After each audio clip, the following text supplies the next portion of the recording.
قرآن studio کے معزز ساتھیوں، السلام علیکم۔ ناظرین اکرام، ہسٹری آف آدم اینڈ ابلیس سیزن 2 کی پہلی قسط تخلیق آدم و حوا کے واقعے میں آپ سبھی کو خوش آمدید۔ ناظرین، جب اللہ نے انسان کو خلق کرنے کا ارادہ فرمایا، جیسا کہ قرآن کریم سورہ بقرہ آیت 30 میں ارشاد ربی ہے، اور جب آپ کے رب نے فرشتوں سے کہا کہ میں زمین میں ایک خلیفہ بنانے والا ہوں، تو وہ یعنی فرشتے کہنے لگے، کیا تو ایسے شخص کو خلیفہ بنائے گا جو اس میں فساد مچائے گا اور خون بہائے گا، جبکہ ہم تیری حمد و ثنا کے ساتھ تسبیح و تقدیس بھی کر رہے ہیں۔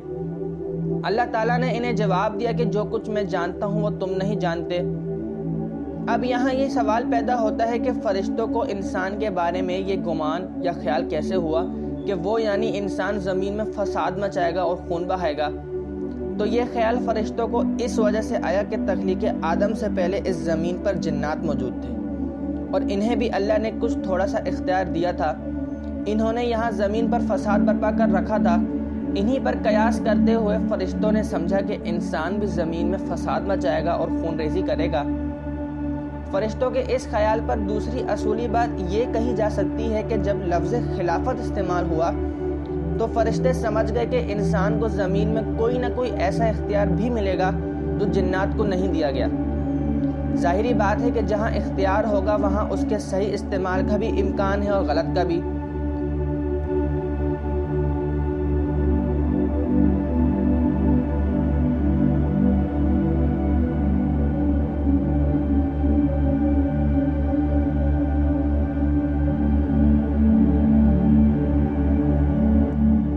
چنانچہ اختیار کے اندر بدعنوانی کا رجحان موجود ہے۔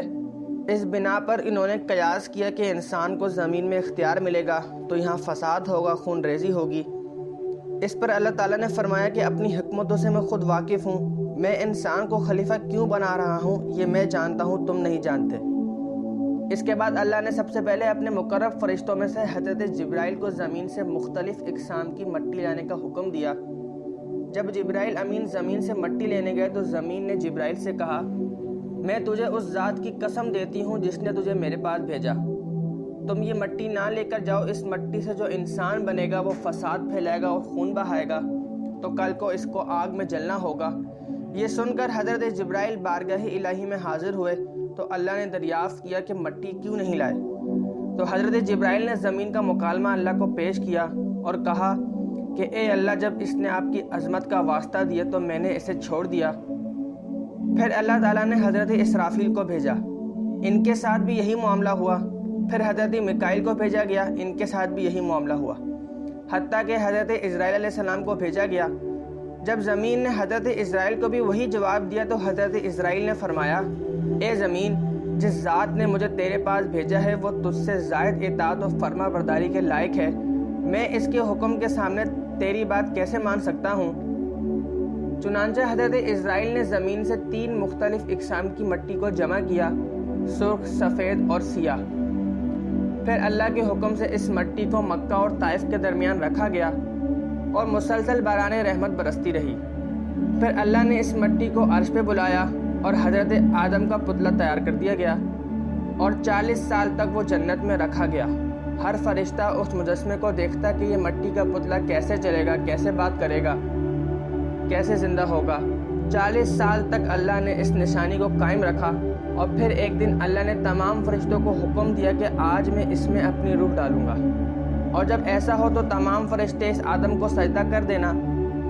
سب فرشتے حیرت سے پتلے کو دیکھ ہی رہے تھے، اتنے میں اللہ نے اس مٹی کے مجسمے میں اپنی روح ڈالی تو آدم علیہ السلام نے چھینک لی اور تمام فرشتے سجدے میں گر کے اللہ کی تعریف کرنے لگے سوائے ابلیس کے، اور وہ تکبر اور حسد کر بیٹھا۔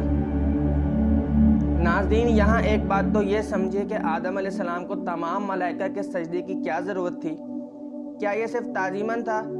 اور اگر صرف تعظیماً ہی تھا تو کیا آدم خاکی کی تعظیم مقصود تھی یا کسی اور شے کی تعظیم مقصود تھی؟ قرآن پاک کی مکی صورتوں میں یہ بات 2 جگہ واضح الفاظوں میں کی گئی ہے۔ سورہ حجر آیت 29، سورہ صاد آیت 72۔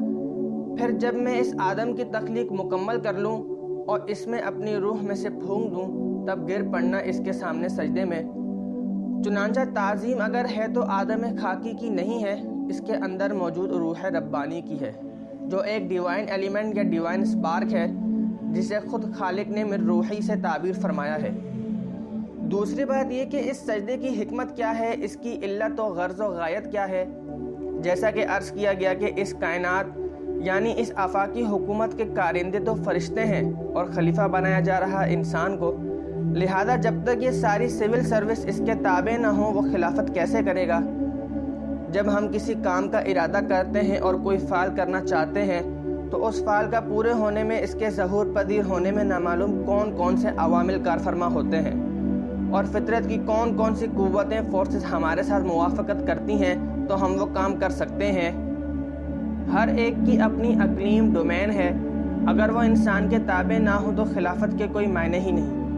اسے خلافت دی گئی ہے، یہ جدھر جانا چاہتا ہے جانے دو، یہ نماز کے لیے مسجد جانا چاہتا ہے جانے دو، یہ چوری کے لیے نکلا ہے نکلنے دو۔ انسان کو جو اختیار دیا گیا ہے اس کے استعمال میں یہ تمام قوتیں، تمام فورسز موافقت کرتی ہیں، تبھی اس کا کوئی ارادہ اچھا ہو یا برا پائے تکمیل کو پہنچ سکتا ہے۔ اس موافقت کی علامت کے طور پر تمام فرشتوں کو انسان کے آگے جھکا دیا گیا۔ ناظرین، اسی آیت میں الا ابلیس، سوائے ابلیس کے، ان الفاظوں سے یہ مغالطہ پیدا ہو سکتا ہے کہ شاید ابلیس بھی فرشتہ تھا، اس لیے کہ سجدے کا حکم تو فرشتوں کو دیا گیا تھا۔ اس مغالطے کا ازالہ سورہ کہف میں کر دیا گیا ہے، جو سورہ بقرہ سے بہت پہلے نازل ہو چکی تھی۔ وہاں الفاظ آئے ہیں، وہ یعنی ابلیس جنوں میں سے تھا، پس اس نے سرکشی کی اپنے رب کے حکم سے۔ ناظرین، حضرت آدم کی تخلیق کے بعد آپ علیہ السلام جنت میں رہے۔ اب وقت آیا ہماری ماں، تمام نوع انسانی کی ماں، حضرت آدم علیہ السلام کی بیوی اما حوا سلام اللہ علیہ کی تخلیق۔ ناظرین اکرام، یہاں ایک بات تو یہ سمجھنے کی ضرورت ہے کہ اکثر علماء یہ فرماتے ہوئے نظر آتے ہیں کہ اما حوا کو آدم علیہ السلام کی پسلی سے پیدا کیا گیا ہے، حالانکہ قرآن پاک میں اما حوا کی تخلیق کے حوالے سے ایسے کوئی الفاظ نہیں ملتے۔ البتہ آدم علیہ السلام کی نسل کیسے چلی، اس حوالے سے قرآن پاک کی سورہ نساء کی پہلی آیت میں اللہ تعالیٰ فرماتا ہے، لوگوں اپنے رب سے ڈرو جس نے تم کو ایک جان سے پیدا کیا اور اسی جان سے اس کا جوڑا بنایا، اور ان دونوں یعنی آدم و حوا سے بہت مرد و عورت دنیا میں پھیلا دیے۔ تم کو ایک جان سے پیدا کیا یعنی نوع انسانی کی تخلیق ابتدا ایک فرد سے کی، اور دوسری جگہ قرآن میں انہی الفاظوں کی تشریح یوں ہے کہ وہ پہلا انسان آدم تھا جس سے دنیا میں نسل انسانی پھیلی، اسی جان سے اس کا جوڑا بنایا۔ ان الفاظوں کی تفصیلی کیفیت ہمارے علم میں نہیں ہے۔ عام طور پر جو بات اہل تفسیر بیان کرتے ہیں کہ آدم کی پسلی سے حوا کو پیدا کیا گیا، تو یہ نوٹ کر لیجئے کہ یہ حوالے اسرائیلی روایات سے لیے جاتے ہیں، اور جو حدیث اس کی تائید میں پیش کی جاتی ہے اس کا مفہوم وہ نہیں ہے جو لوگوں نے سمجھا ہے۔ لہذا بہتر ہے کہ اس بات کو اسی طرح مجمل رہنے دیا جائے جس طرح اللہ نے اسے مجمل رکھا ہے، اور اس کی تفصیلی کیفیت متعین کرنے میں وقت نہ ضائع کیا جائے۔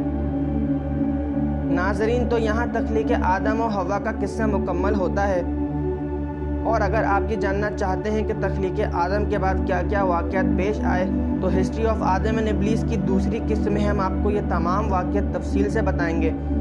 ابھی کے لیے اجازت دیجیے، ہمیں اپنی دعاؤں میں ضرور یاد رکھیں۔ اگلی قسط میں ملاقات ہوگی، تب تک کے لیے اللہ حافظ۔